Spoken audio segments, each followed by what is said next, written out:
훌륭하십니다. 토크 시작하도록 하겠습니다. 네. 이제 뭐냐면 저희 KBS 이제 감사라는 이제 직제가 있어요. 말 그대로 KBS를 감사하는 그 기구입니다.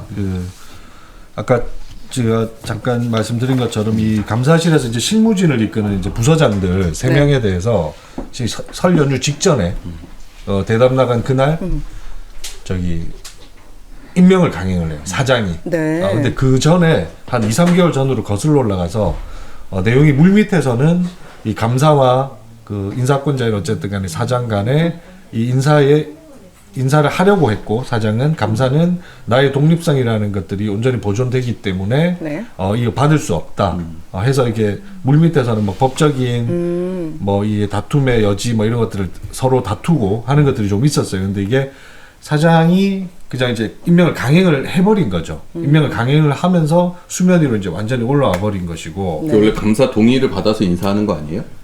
감사 동의를 받는 게 아니라 통상은 감사가 지정한 자를 사장이 그냥 그 임명만 하는 거죠. 동의의 문제가 아니라 그 주체가 감사인 겁니다. 인사권의 주체가 감사인. 그게 KBS 감사 직무 규정이라는 것에 있고 오히려 결격 사유가 감사가 그 지정을 하지 않는 부적격자를 인정하면은 결격 사유가 오히려 되는. 그래서 이 주체는 있고 50년 역사 동안 한 번도 이런 인사가 있은 적은 없죠. 그리고 그 사장이 인사를 강행하고 나서 그 이유에 대해서도 최근에 이제 KBS 뭐 수신료 분리고지라든지 이런 문제의 쇄신을 위해서 바꾼다고 하는데 수신료 분리고지랑 감사실 부서장 3명 바꾸는 인사랑 완전히 이건 뭐 아무 설득력이 전혀 제로지 않습니까? 네. 그래서 이런 문제들이 지금 있어서 아마 이제 그 감사실에서는 오히려 이런 일들이 좀 벌어지고 있는 거예요. 새로 온 그 3명의 부서장들을 지금 업무 배제를 시켜버리고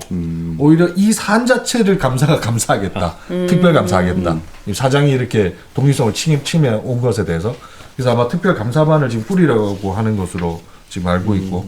이제 사장과 감사가 어쨌든 간에 충돌했던 것은 초유의 일이 맞죠. 특히나 오늘 이제 그 이사회가 열렸거든요. 임시이사회가 열렸는데 그 임시이사회에서 박민이 고백을 하죠. 인사 보복을 위한 뭐 그 언어를 그렇게 쓰진 않았지만 해석을 하면 그거예요. 이제 백서를 만들겠다. 청문회 과정에서도 그 얘기는 꺼냈었거든요. 이 과거에 대한 그 평가를 자기네들의 시각과 주관으로 편향되게 기록을 남기고 그 기록을 가지고 이 감사실이 움직여서 거기에 대한 그 관계자들, 취재 기자들, PD들, 제작진들에 대해서 실제적으로 보복 인사를 하겠다는 것을 오늘 사실상 고백한 그때 사과 방송 자기들 맘대로 하는 것처럼 감사도 자기들 시각에서 이걸 다 다시 살펴보겠다. 정리가 좀 복잡하잖아요. 이 정리를 하자면 그런 것 같아요. 이게 감사원이 KBS나 MBC 이 감사를 했었던 적이 있어요. 외부 감사원이 그렇게 하면서 이제 징계 사유를 막 찾으려고 했던 거잖아요. 그 이유가 뭐냐면은 징계하고 새로운 사람을 임명함으로써 이제 KBS, MBC를 장악하려고 하는데 감사원을 동원한 것이죠. 그 감사원이 언론 장악 기구로서 이제 도구화되고 수단화됐던 건데 그걸 이제 내부에 그거를 적용시키겠다는 거예요.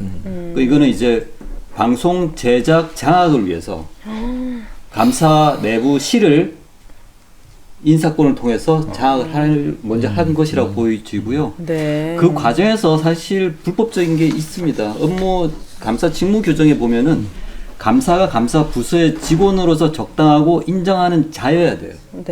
감사의 권한이 굉장히 큰데도 이것을 패스를 해버린 거죠. 지금도 충분히 장악했다고 생각이 드는데 이걸로 만족을 안 하는 거군요. 기록을 남기고 또 보복을 하고. 그렇죠. 감사는 자기가 임명한 사람이 아니라 이전에부터 있던 감사인데 감사는 이렇게 함부로 자르고 이러기가 어려운 직책이거든요. 그러니까 이렇게 부서장을 자기 마음대로 갈아치우면서 이제 KBS에서 사장은 막 정권이 바뀌면서 현재 지배 구조에서 이렇게 바뀌고 한 적은 있었지만 감사가 그 임기를 다 채우지 못한 경우는 없었어요. 그만큼 감사의 독립성이라는 게 중요하고 온전히 이게 좀 보존이 되어 왔던 것인데 실제로 이제 이번에도 그 감사 임기가 이제 12월까지거든요. 그 KBS 사장 보궐 임기도 12월까지고. 근데 어찌됐건 간에 이제 뭐 시간들이 짧고 과거에 이제 또 다른 어떤 기구를 만들어서 이런 청산 작업을 하기에는 네. 조금 더 디테일하게는 뭐 과반 노조의 동의가 필요하고 좀 복잡한 것들이 있어요. 그러다 보니까 아마 현 지금 방민 체제가 이런 것들을 청산을 하긴 해야 하는데 네. 이런 것들이 힘들고 하다 보니까 빨리 감사실을 이런 식으로라도 장악을 해서 그 청산 작업을 하겠다는 의도로밖에 지금 인사권을 마무리하지 못하는 것 중에 하나가 이제 임명 동의제가 있거든요, 국장. 근데 그게 아무리 무기력화 시키려고 하더라도 어쨌든 굉장히 신경 쓰일 것 같아요. 네. 방민 쪽 입장에서 봤을 때는.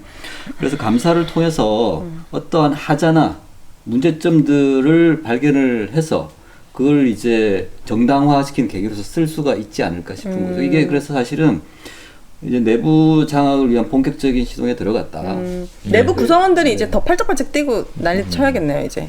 그렇죠. 근데 이제 이런 것들 오늘 이제 이사회에서 일어난- 이게 불과 지금 몇 시간 전이지 않습니까? 아, 그렇군요. 한 5시 조금 넘어서 끝난 걸로 알고 있는데 그 이사회에서 이제 박민이 이 실제로 백서 얘기하고 네. 아까처럼 인적 청산에 관한 이런 뉘앙스로 지금 얘기들을 하고 있어서 네. 이게 아마 이제 다시 이번 주 내내 또 KBS 안에서는 시끄럽겠네요. 큰, 어떤 논란이 될것 같습니다. 좀 이전과 다른 수준의 내부 조직적인 어떤 움직임이 이제 곧 있어야 되지 않을까라는 네. 생각.